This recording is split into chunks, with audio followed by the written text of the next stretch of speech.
एक बार एक युवा राजकुमार महात्मा बुद्ध के पास उनसे शिक्षा लेकर उनका शिष्य बनने आया।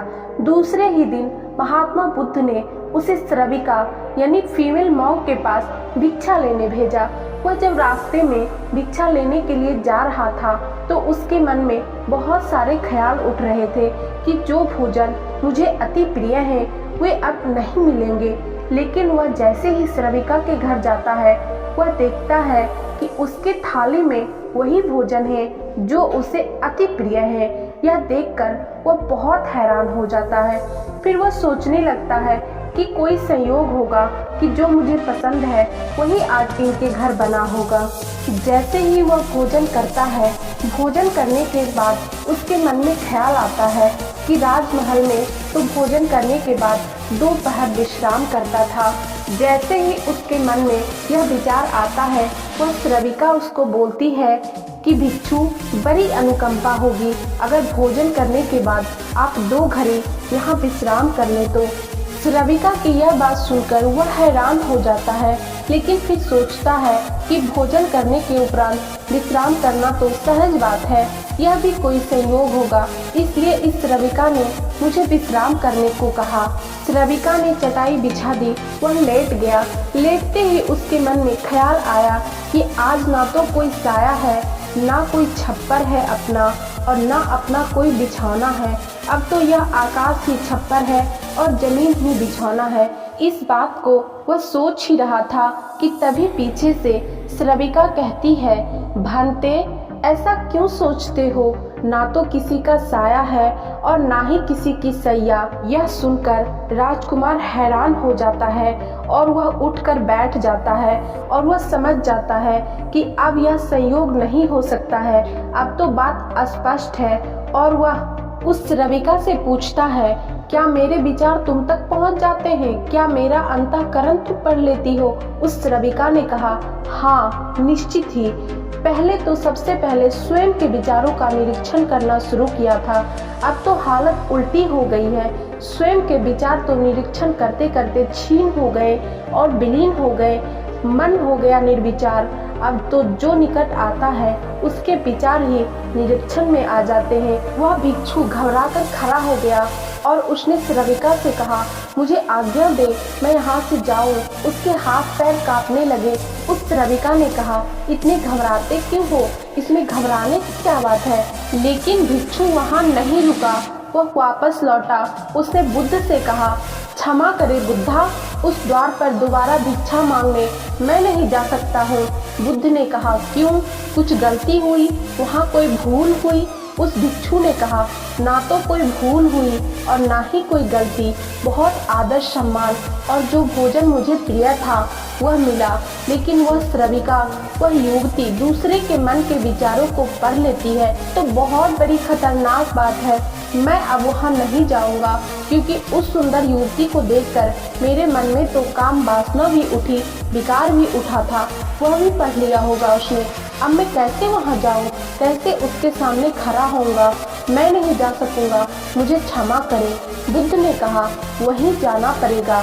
अगर ऐसी क्षमा मांगनी थी तो भिक्षु नहीं होना था, जानकर वहाँ भेजा है, और जब तक मैं न रोकूंगा तब तक वहीं जाना पड़ेगा। महीने 2 महीने, वर्ष 2 वर्ष, निरंतर तुम्हारी यही साधना होगी। लेकिन होश पूर्वक जाना, भीतर जगे हुए जाना और देखते हुए जाना कि कौन से विचार उठते हैं, कौन सी वासनाएं उठती हैं, और कुछ भी मत करना, लड़ना मत, जगे हुए जाना और देखते हुए जाना कि भीतर क्या उठता है और क्या नहीं उठता। वह दूसरे दिन वहीं गया। सोच ले, उसकी जगह आप कहीं जा रहे हैं और वह श्रविका आपका मन पढ़ लेती है, और वह बहुत सुंदर है, बहुत आकर्षक है, बहुत सम्मोहक है, और वह मन भी पढ़ लेती है आपका। हाँ, मन न पढ़ती होती तो यह आपको पता ना होता, तो फिर मन में आप कुछ भी करते। आज क्या करेंगे, आज आप ही जा रहे हैं उसकी जगह भिक्षा मांगने, रास्ते में आप हैं। अब वह भिक्षु बहुत खतरे में है, अपने मन को देख रहा है, जगा हुआ है।